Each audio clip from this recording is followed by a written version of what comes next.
कि अगर मैं बात करूँ ना कि जजमेंट, तो देखो अभी तक जितने भी जजमेंट आए हैं वो किसके पक्ष में आए आप ये देख लो। अब राहुल गांधी वाला देख लो, अब राहुल गांधी वाला देख लो। को लाया है मोदी को लाएंगे, जो राम को लाया है मोदी को लाएंगे, भारत में फिर से हम भगवा लहराएंगे, भारत में फिर से हम भगवा लहराएंगे। मरीज रहे देते राम को गालियां, कुछ ऐसे लोग नीच रहे। आज जब राम भक्त सब जीते हैं और राम द्रोही सब हारे हैं, तब ये कहते हैं राम हमारे हैं। अभी शाम को दिखा रहे थे राहुल गांधी जी बैद्यनाथ मंदिर में बैठे हैं। ये तो वही बात हो गई सर, सो चूहे खा के बिल्ली हज को चली है। ये सही था, 370 लगा दी वो सही था, चीन को जमीन दी थी वो सही था, पी को बना दी वो सही था।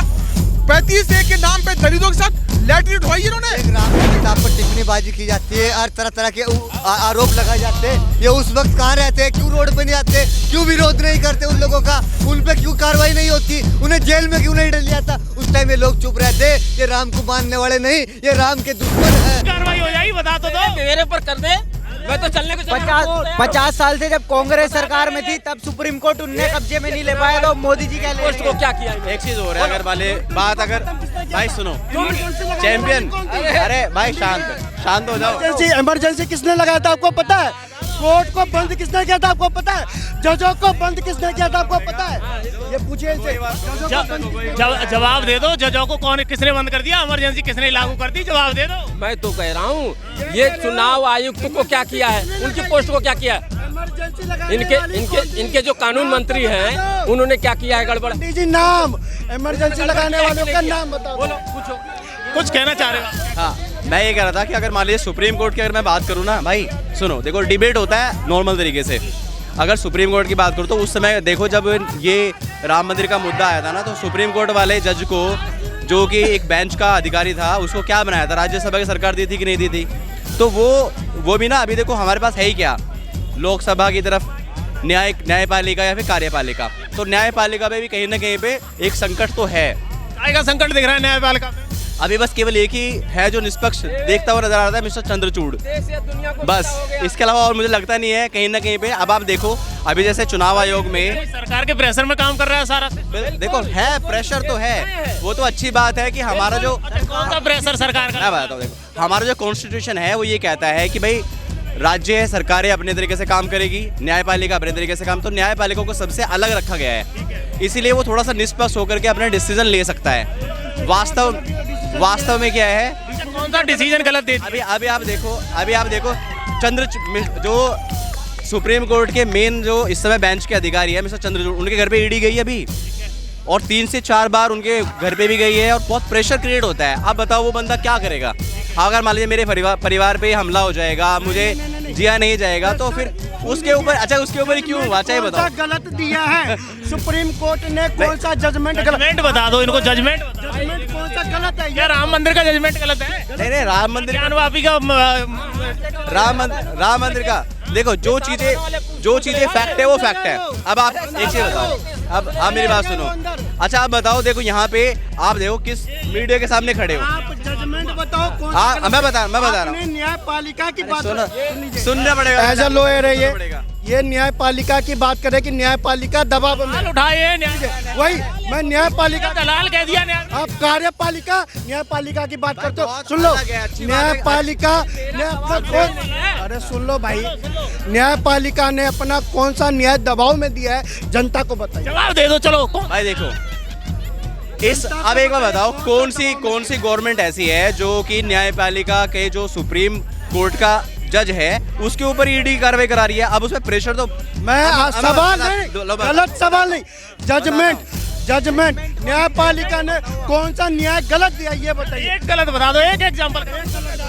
देखो जजमेंट की अगर मैं बात करूँ ना कि जजमेंट, तो देखो अभी तक जितने भी जजमेंट आए हैं वो किसके पक्ष में आए आप ये देख लो। अब राहुल गांधी वाला गलत बताओ, अब राहुल गांधी वाला देख लो। कैमरामैन इनको फोकस कीजिए, आप गलत बताइए। सुन लो न्यायपालिका ने कौन सा न्याय गलत दिया राहुल गांधी जी का, जब सुन लो।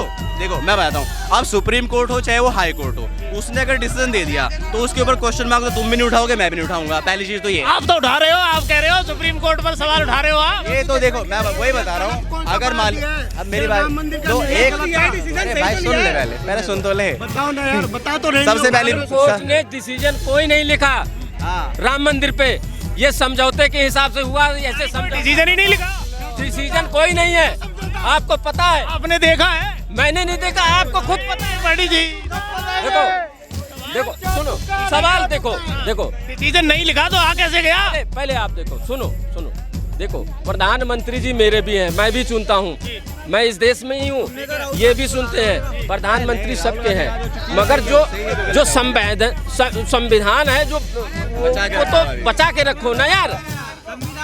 एक डिसीजन सही नहीं दे रहा, जजमेंट आजकल सब कुछ प्रेशर में हो रहा है। अच्छा वो डिसीजन सही था जब वक्फ बोर्ड बना के बैठ गए, ये सही था। 370 लगा दी वो सही था, चीन को जमीन दे दी वो सही था, पीको बना दी वो सही था, 35A के नाम पे दलितों के साथ लैटरिन उठवाई इन्होंने, वो सही था। कोर्ट ने मामला दिया है, जज ने बोला ये जज को गलत कर रहे दोनों लोग। अरे ये जयचंदी है, मान लो ये दोनों जयचंदी है, मैं बता रहा हूँ ये जयचंदी है, इनको देश से किले कोई लेना देना नहीं है। ये सनातन के पक्ष में नहीं बोलेंगे, ये कह रहे सारे हिंदू के पक्ष में चले गए। अरे भैया कोर्ट ने दिया है, वहाँ गुंडे नहीं बैठे हुए। कह रहे कोर्ट को जबरदस्ती प्रेशर देने के लिए किया गया है जजमेंट। सुनो सुनो सुनो, कोर्ट को जबरदस्ती प्रेशर, वो सुनिए सुनिए, आ जाओ सुनो सुनो, कोर्ट का प्रेशर क्या होता है पता है? शाहबानों के केस को राजीव गांधी ने क्या किया, वो होता पलटना। मोदी जी ने ऐसा कोई काम नहीं किया है। कोर्ट से फैसला आया, उसको स्वीकार किया है, ये मामला कोर्ट से आया, राजीव गांधी की तरह नहीं कि साहब ऑर्डर का की फेवर में केस आया और बाद में पलट दिया, तो ये लोग उसी तरह की बात करेंगे। जवाब दे दो। ऐसा कोई भी मतलब डिसीजन नहीं है कि भाई आपने उसको पलट दिया। बस मैं ये कहना चाह रहा हूँ कि जो इस समय प्रेशर क्रिएट हो रहा है उसकी बात मैं कर रहा हूँ। मैं ये नहीं कह रहा कि कोई जजमेंट प्रेशर किस पे क्रिएट हो रहा है, सीधे शब्दों में कहो ना, जवाब देंगे। बताया तो है अभी, बता दो। एक बार बताओ। अच्छा सुप्रीम कोर्ट ईडी न्यायाधीश के घर आराम से आप ईडी नहीं सुप्रीम कोर्ट के न्यायाधीश के ऊपर ये कह रहे हैं कि आप उनके क्यों गए?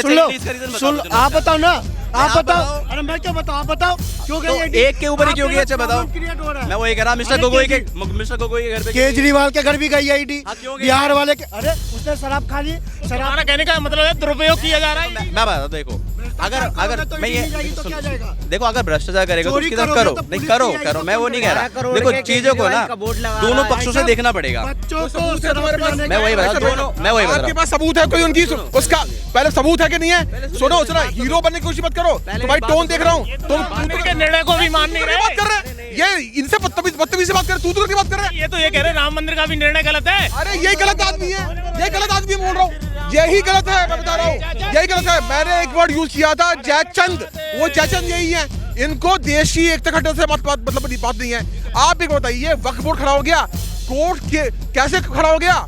ये सोनिया गांधी ने अपने लोग खड़े करे, वो बना दिया, और उस वक्त किसी को बोलने नहीं दिया गया। 370 की लागू कर दी गई, हिंदुओं को वहां से भगा दी गया। उसके बारे में कुछ बोलेंगे? एक शब्द नहीं बोल पाएंगे। ये वो बलात्कार में एक शब्द नहीं बोल पाएंगे। अभी एक हरामजादे ने चापड़ से एक कंडक्टर पे हमला किया, उसके बारे में बोल पाएंगे? एक शब्द नहीं बोल पाएंगे। भाई हिंदू बेटियों से बलात्कार होते हैं, उसके बारे में बोल पाएंगे? बिल्कुल नहीं बोल पाएंगे, क्योंकि चाटने की हद इनकी जूते से शुरू होती है और सर तक जाती है। ये चाट के अभी तक थके नहीं है। इसीलिए इसी वजह से कहता हूँ कि कांग्रेसी के चमचो, एक चीज समझ लेना, ये देश पूरा सनातनी था, सनातनी रहेगा। तुम अपने जितने चमचे भेज दो, कुछ नहीं कर पाओगे। क्या लग रहा है आपको? मेरी बात सुनो, पहले तो आप सामने वाले को सुनो कि वो कहना क्या चाहता है। बहुत सारे निर्णय ऐसे आए हैं जो कि बिल्कुल फेयर है, कोई दिक्कत नहीं है। कौन सा? सारे निर्णय ओके है, कोई दिक्कत नहीं है। अब आप सुनिए, अब आप पहले सुनो, फिर आप मेरा सवाल सुन लो, फिर आपको कौन सा निर्णय गलत लग रहा है कि कोर्ट गलत है? निर्णय मैंने गलत बताया नहीं, फिर प्रेशर कैसे रहा सर? मैंने कहा अब जैसे कि इस समय हमारे चुनाव आयोग के बारे में बताऊं मैं, अभी देखो बहुत सारे जो सांसद है वो आउट हो गए, ठीक है, ठीक है, डिबेट होती है फेयर, ठीक है। मेरा कहने का मतलब ये है कि अगर मान लीजिए मुद्दा ये है कि डिसीजन तो देखो सही होता है, उसमें कौन क्वेश्चन मार्क उठा सकता है? कोई भी नहीं। जो चीज़ें आई है भाई वो तो फैक्ट होकर के आई है। आप उस लेवल पे तो नहीं जा सकते, मैं उस लेवल पे नहीं बता सकता कि सही है गलत है, क्योंकि जब निर्णय आ गया तो सही है, वो तो बिल्कुल फेयर भाई, वो तो बिल्कुल सही है। तो बता दिया राम मंदिर का मुद्दा तो जब एक बार बताओ, जब वहाँ पे पहले से ही चीजें पुरातन वाली है तो उसको चेंज कौन कर सकता है? तो मानते हो ना कि कांग्रेस में दुरुपयोग? वो नहीं पलट गए। मैं कह रहा हूँ, मैं वही नहीं मैं विरोध नहीं कर रहा, गलत चीजों का विरोध नहीं। हिंदुओं के साथ जवाब दे दो। ये जवाब नहीं दे पाएंगे। तथ्यों पे बात की जाएगी, कोई जवाब नहीं दे पाएगा। अरे भैया वहां पे हिंदू चिन्ह थे, हिंदू चिन्ह वहां पे पहले से मौजूद थे। ये भारत देश में जितने मंदिर हैं तोड़ के मस्जिद बनाई गई हैं। अभी इन्होंने बोला कि कोर्ट का फैसला गलत है, अभी ये कह रहे हैं कि सब सही है। आप तो ये भी नहीं मानोगे कि ज्ञानवापी का फैसला सही आया है। भाई ज्ञानवापी का मामला तो शायद मेरे को लग रहा है कि अभी क्लियर हो गया ना। नहीं, आपको सही लग रहा है गलत लग रहा है? ये बताओ। मेरे को उसके बारे में भी ये पता था कि हाँ डिसीजन आने वाला है। आ गया है, पूजा शुरू कर दी है। ठीक है फिर बढ़िया है। और अभी ये कह रहे थे, हाँ तो ठीक है। और अभी देखो जो चीजें अभी फैक्ट है वो ये तो कह फैक्ट रहे है। थे। देखिए 2014 से पहले सुन लीजिए, सुप्रीम कोर्ट का एक जजमेंट था। सुप्रीम कोर्ट के माननीय जज ने कहा था कि सीबीआई ईडी को जो जबकि सरकार थी तो तोता बना के रखा था। अब मैं आपको बता देना चाहता हूँ 2014 के बाद हर एक पक्ष को, हर एक अपनी जो संस्था है सबको स्वतंत्र कर दिया है। तभी जितने भी भ्रष्टाचारी हैं सब कहीं ना कहीं पकड़े जा रहे हैं। और जो राम मंदिर का जो जजमेंट है ये लोग पेंडिंग में डालने का काम था, सबको फेयर कर दिया गया। जो इनके राज में अनफेयर हुआ करता था, अब जब सब कुछ सही हुआ है, भ्रष्टाचारी पकड़े जा रहे हैं तो इन लोगों को डर दो। भ्रष्टाचारी पकड़े जा रहे हैं, कांग्रेस सब भ्रष्टाचारी हैं। आरोप देख लो सीधा जनता का। भाई देखो, इनके पार्टी में जाएंगे तो सब साफ हो जाएंगे, ठीक है, ठीक है, और बाहर रहेंगे तो फिर वो भ्रष्टाचारी है। ये तो यही तो बात है। और दूसरी बात, आप आ रहे हो फिर? दूसरी बात देखो, ये वही मुफलर है। अरे दूसरी बात, वही मुफलर है। ये आ जाएंगे तो बीजेपी के कार्यकर्ता जो इतने साल से ग्राउंड लेवल पे वर्किंग कर रहे हैं उनका ग्राउंड का क्या होगा, ये बताइए। अरे बीजेपी ये के बताइए कार्यकर्ताओं सर, की छोड़ दे आप भैया। कांग्रेस से लेके आ जा रहे हैं, कांग्रेस मुलाजिम हो, क्या तुम मुलाजिम हो। नहीं, बीजेपी के कार्यकर्ता आ रहे हैं यार, तुमको क्या मतलब, तुम बीजेपी में हो? हाँ बीजेपी में हो? हाँ, कहाँ बीजेपी में हो? है। इसीलिए तो बोल रहे हैं क्या काम किया? ग्राउंड लेवल पे हम काम कर रहे हैं भैया। क्या काम? हम ग्राउंड इसको प्रधानमंत्री बना दे जो यहाँ की बीजेपी की बुराई कर रहा है। कह रहे हैं मुझे कुछ नहीं मिला नहीं। अरे तेरे को कैसे दे देंगे बीजेपी? और क्या कह रहा है? ये तो बोल रहा कि हमें कुछ नहीं मिला। अरे भैया भाई टिकट चाहिए क्या तुरंत? हाँ टिकट चाहिए तो कांग्रेस का कार्यकर्ता टूट के बीजेपी में आता है और बीजेपी का ग्राउंड लेवल पे जो काम कर रहा है। देखो बीजेपी वालों, तुम्हारे अंदर कैसे छुपे पड़े हैं। देखो मैं खुद बीजेपी का हूँ, बनारस का हूँ। हमारे मोदी जी आते हैं, हम लोग बिना लालच बिना सब कुछ के उनको रिसीव करते, सब कुछ करते हैं। आप क्या मन में क्या, हम तो कभी नहीं कहने कि आप मुझे नौकरी दो, मुझे क्या दो, है कि नहीं? भैया अब कांग्रेस से टूट के आ रहे हैं विधायक, उनको आप रख ले रहे हैं और उनको आप टिकट दे रहे हैं। और बीजेपी के लिए जो काम कर रहा है इतने वर्षों से, उनका क्या होगा ये हम जानना चाह रहे हैं ना। सवाल इनका है कि जो बीजेपी के लिए काम कर रहे हैं उन्हें नहीं रखा जा रहा है, कांग्रेस से आ रहे हैं उनको टिकट दे देते हैं। इस सवाल पर क्या? अरे ये फालतू की बातें कर रहे हैं। बीजेपी पे रह के बीजेपी की बुराई कर रहे हैं, पहली बात समझिए, ऐसा बिल्कुल भी नहीं हो रहा है। हाँ जो देखिए, सुनिए मोदी जी और होम मिनिस्टर से तो ऊपर नहीं है, अमित शाह जी से तो ऊपर नहीं है। पार्टी उनकी है, वो डिसाइड करेंगे, आप तो करेंगे नहीं। आप चाहते हैं हमें। अरे भैया एक बात, अरे एक मिनट, अरे भाई सुन लिया तुम्हारा इतनी देर। अरे भाई रुक, एक मिनट रुक, मेरे को एक छोटी सी बात बताओ कि अगर आप जैसे बोल रहे हो कि मोदी जी प्रधानमंत्री ये वो फलान टिमका सारी बात मान ली, पर ये कौन सी गंगा बीजेपी में बह रही है जहाँ पे अंदर घुसते ही शिबू सोरेन पहले साफ हो गया, अजीत पवार महाराष्ट्र के अंदर साफ हो गया। एक मिनट नहीं, अरे मैं बीजेपी में हूँ। अरे पार्टी के पक्ष में और विपक्ष में भी सवाल उठाने वाले नेता होते हैं। अच्छा फिर एक बात बताओ, अगर इतना ही परेशान है बीजेपी में सवाल उठाने से, तो वो सुब्रमण्यम स्वामी को कोई कुछ क्यों नहीं बोलता है? उसके बारे में कोई जवाब है? देखिए ये कह रहे बीजेपी में कोई जाता है तो साफ क्यों हो जाता है। अरे नहीं, सुन लो, मैं पूछ रहा हूँ कि सुब्रमण्यम स्वामी इतने सवाल उठाता है प्रधानमंत्री पे, तो उसके ऊपर सरकार इतनी एजेंसी है, उसके ऊपर कार्रवाई क्यों नहीं होती है? ये फेयर है, भाजपा किसी को पकड़ती नहीं। अगर आपने चोरी किया है तो आपको छोड़ती नहीं। भाई वही सुब्रमण्यम स्वामी, अरे मेरे भाई चिल्ला मत, अरे धीरे धीरे बात, अरे धीरे बात करें। अगर ब्लड प्रेशर बढ़ जाएगा, अरे बीपी डॉक्टर को दिखाना पड़ेगा, अरे नब्ज दिखा देंगे, अरे हार्ट रेट। मोदी ने एम्स बनवा रखा है, एम्स बनवा रखा है मेरे दादा बात सुन। अरे भाई अरे एम्स आज बना क्या? एम्स आज बना है क्या? कब बना एम्स कब बना एम्स? कितने एम्स से पहले? एक मिनट भाई साहब, मुझे ये बताओ कि 2014 से पहले कितने एम्स से बताओ? आप बताओ चलो। हाँ मैं तुमसे पूछ रहा हूँ भैया, आप पत्रकार हो, भारत में खाली 2 एम्स हैं। अरे मैं आपसे पूछ रहा हूँ, ये सुन नहीं रहे भाई साहब ओवर स्मार्ट मत बनिए। आपसे पूछा 2014 से पहले कितने एम्स थे ये बताइए। जवाब दे दीजिए। देखिए बात ऐसी है, मैं ना एक बात बोलता हूँ, ये जिन डाटा जवाब दीजिए, जवाब दीजिए, बात है बात कीजिए ना, जवाब दो, कितने एम्स से बताइए कितने। जो क्या होता है ना कि बीजेपी के कार्यकर्ता हम सब होते हैं, पर होता ये है कि सब अपने नंबर बढ़ाने के लिए ना दूसरे वाले की बात काटते हैं। मैं इतनी सी बात बोल रहा हूँ, जवाब दे दीजिए। अरे जवाब भाई साहब कितने एम्स थे? भाई जवाब सुनो, पता नहीं है, रुको, जवाब सुनो, है ना?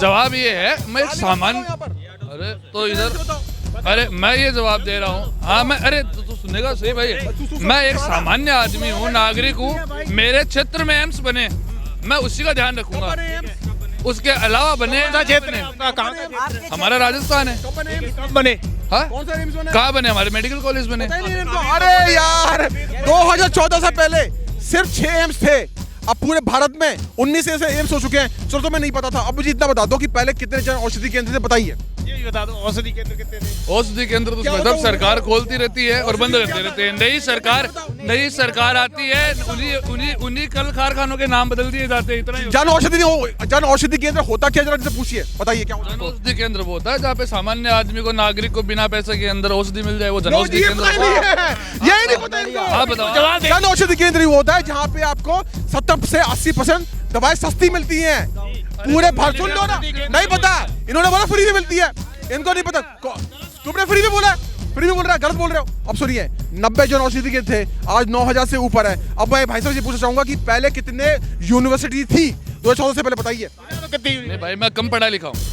अब कम पढ़े लिखे हैं, ज्ञान की बातें करते हैं ना, जहाँ पे आखिर की बात करेंगे वहाँ कुछ बोलेंगे नहीं, वहाँ पे सिर्फ बकैती करेंगे। और रही बीजेपी की, सुन लीजिए भाई साहब, बीजेपी के सारे आंकड़े मेरे पास है और कांग्रेस के भी है। क्या बात कर रहे हो आप?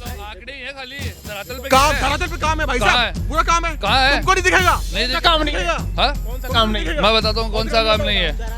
युवाओं के लिए ना, युवाओं के लिए 9 साल में 900 कंपनियां आई बाहर की यहाँ इंडस्ट्री लगाने, 900 कंपनियों कांग्रेस में आई थी कौन? कांग्रेस में तो जो पुरानी कंपनियां यहाँ की थी, इस देश के उद्योगपतियों की थी, उनको खत्म नहीं किया था, पंडित जी, उनको ताला नहीं दिया था। और दूसरी बात, सबसे बड़ी पावरफुल कंपनी भारत में आने वाली है, अभी आई नहीं, आने वाली है। बेरोजगारी का बुरा हाल है, आईफोन की भी तो कंपनी है। सुन तो लो, बेरोजगारी का बुरा हाल है। एक मैसेज पार्लियामेंट से दे दिया गया है कि 14 रुपया सिलेंडर भी बढ़ा है, और आगे आने वाली महिला। और सिलेंडर पे क्यों आ रहे हो यार? अजीब वाली बात कर रहे हो। मैं कह रहा हूँ सुनते नहीं हो की फर्म बन गई, सुनो, नहीं दिखेगा। ये लाहौरी जीरा मसाला डाल के पीने वाले करोड़ों की फर्म बन गई, नहीं दिखेगा। भारत की महिलाओं सुनो, मैं ये सिलेंडर जो है 1800 का बिटू, मुझे बताओ, आप मुझे बताओ 2013 में रेट कितना था सिलेंडर का, बताओ 2013 में। अरे पकड़ती मत करो, नेतागिरी मत करो। पार्लियामेंट के अंदर ये मैसेज दे देना कि उधर भाषण हो रहा है, हमारे प्रधानमंत्री जी बैठे हुए हैं और उधर वित्त मंत्री जी भी हैं, नीचे 14 रुपए सिलेंडर पड़ गया। तो ये मैसेज नहीं है तो क्या है? इनको पूछो ना, मैसेज है कि अच्छे दिन नहीं आएंगे, तो आई के दिन आएंगे। मुझे भाई साहब, ओ पंडित जी, ये कांग्रेस दे रही है, समझे? ये चमचों को नहीं दिखेगा, सुनिए, ये मोदी विरोधियों को नहीं दिखेगा। और इनकी नेता कह रही है आप 912 का सिलेंडर नहीं ले सकते, आप इतने गरीब हैं। लेकिन 903 रुपए वाला सिलेंडर इनको महंगा दिख रहा है, 903 रुपए वाला सिलेंडर महंगा दिख रहा है, ये 912 वाला नहीं दिख रहा था इनको। ये देखिए, ये क्या कहे? 912 सुनो तो सही, सुनो। अरे महिला है, हाँ बिल्कुल सुनो, जो 10,000 रुपए कमाता है उसकी महिला से पूछो इनको, सर 2000 का सिलेंडर चलाएगी? पूछो। सुनो, 6,000 रुपए प्रति माह कमा रहे थे, 300 रुपए लेबर की दिहाड़ी थी, आज 800 रुपए दिहाड़ी है, और 913 से 903 में हो गया, तो महंगा लग रहा है। सुनो, ये कहते हैं कि जो 20,000 या 50,000 रुपए कमाने वाला आदमी है, वो 10,000 या 8,000 रुपए कमाने वाले की बात नहीं उठाना चाहिए उसको। तुम चुप रहो, 10-8 कौन कमा वो रहा है? अपने आप उठाएगा। जवाब ले लो। ये महंगाई की बात करे, हम सिलेंडर 3,000 का खरीद देंगे। हम मोदी चाह रहा है, बिल्कुल हमें योगी चाह रहा, हम सिलेंडर भाई बोले, मोदी चाह रहा। मुस्लिम भाई बोले, अल्लाह अकबर। मैं इंशाल्लाह 3,000 रुपए का सिलेंडर खरीद दूंगा। अरे इंशाल्लाह भाई चाहिए हमें ऐसे। मोदी जी आएगा, मोदी आएगा, मोदी जी संघर्ष करो, हम तुम्हारे साथ है। मोदी कहाँ जाएगा? हाँ जी, राहुल गांधी कहाँ जाएगा? राहुल गांधी तो गया इटली, अब पत्ते साहब गए, पप्पू गए अब यहाँ, अब तो मोदी मोदी है।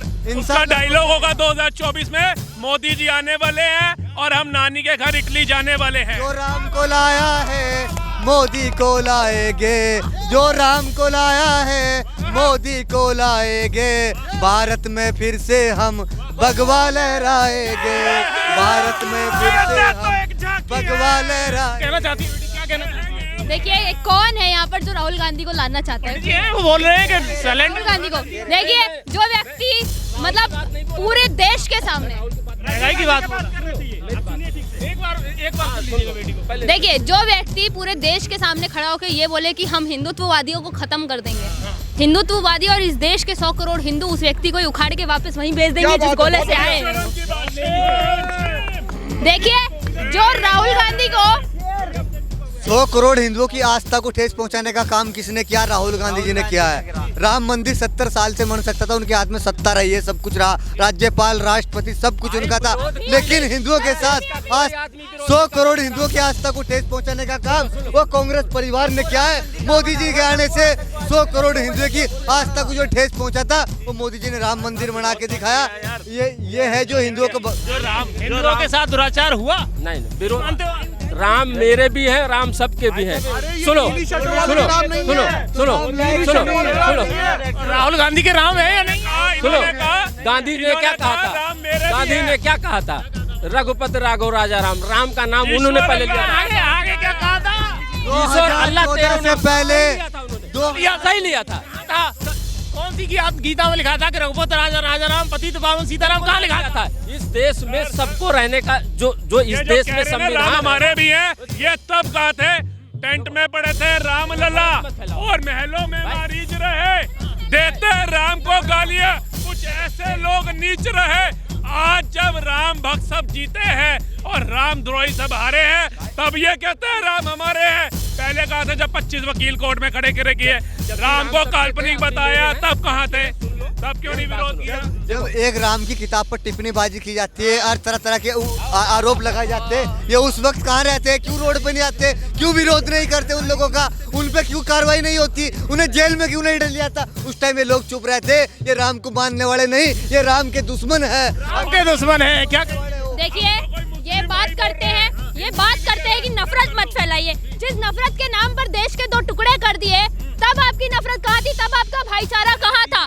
आप कहते हैं कि हिंदू मुस्लिम हो रहा है, हिंदू मुस्लिम के नाम पर देश के ही 2 टुकड़े कर दिए। आप गांधी जी की बात करते हैं, वो भाईचारा निभाना चाहते थे, तो फिर देश के टुकड़े क्यों करवाए कांग्रेस पार्टी के साथ मिलके? देश को पूरा रहने देते। हिंदुओं ने तो नहीं कहा था कि हमें देश के टुकड़े करने हैं, मुसलमानों ने तो नहीं कहा था कि हमें देश के टुकड़े करने हैं, उन्होंने तो यही कहा था कि आजादी में मुसलमानों का खून भी बहाए तो हिंदुओं का खून भी बहाए, तो इस देश को एक ही रहने दो। क्यों जिन्ना के लिए इस देश के 2 टुकड़े कर दिए? क्यों बांट दिया देश को? बता दो। गांधी तो वो था जो दुनिया सलाम करती है, दुनिया के लोग आते हैं सलाम करते हैं। गांधी वो था, नफरत नहीं भरा था, नफरत नहीं किया था, किसी से भी नफरत नहीं थी उसको। गांधी जी को नफरत किसी से नहीं। राहुल गांधी को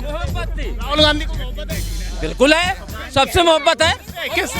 पूरे हिंदुस्तान से है, मोहब्बत की दुकान पूरे हिंदुस्तान से बिल्कुल है। अभी शाम को न्यूज में दिखा रहे थे, राहुल गांधी जी बैद्यनाथ मंदिर में बैठे हैं। ये तो वही बात हो गई सर, 100 चूहे खा के बिल्ली हज को चली है। आज जाकर राहुल गांधी जी मंदिर में बैठे हुए क्या दिखाना चाहते हैं? ये चुनावी हिंदू बनना बंद करें। इस देश के अंदर 100 करोड़ सनातनी है, इस देश को हम इस संविधान है उस हिसाब से ही चलाएंगे। संविधान को तुम मानते ही नहीं हो। तमाम सारी भीड़ यहाँ बेबाकी से राय देती हुई खबर एक्सपर्ट पर आप देख रहे हो। बेबाकी के साथ बच्चों ने सबने राय दी है। जिस तरीके से लोकसभा चुनाव की तैयारी आप दिल्ली से देख रहे हो, आप खबर एक्सपर्ट